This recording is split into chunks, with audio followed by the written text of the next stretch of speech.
అధ్యక్ష, ఇవాళ తెలంగాణ సమాజం మొన్న జరిగిన శాసనసభ ఎన్నికలలో కాళ్ళు చేతులు ఇరిసేసిండ్రు, అయినా మారకపోతే పార్లమెంట్ ఎన్నికలలో ఉరి తీసిండ్రు.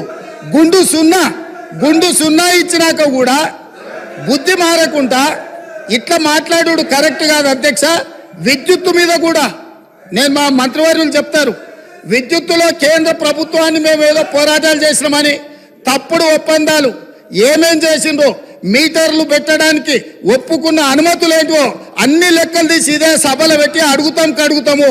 ఇప్పుడు మీ ద్వారా వారు నిజంగానే చాలా నిజాయితీగా నడుపుంటే నేను ఒక్కటే మాట అడుగుతున్నా, బతుకమ్మ చీరల మీద, కేసీఆర్ కిట్ల మీద, గొర్రెల పంపకాల మీద, ఈ 3 పథకాల మీద మీరు గొప్ప పథకాలు అంటున్నారు కదా, దీని మీద విచారణకు సిద్ధంగా ఉన్నారా? దీని మీద సమాధానం చెప్పండి అని నేను అడుగుతున్నా అధ్యక్ష.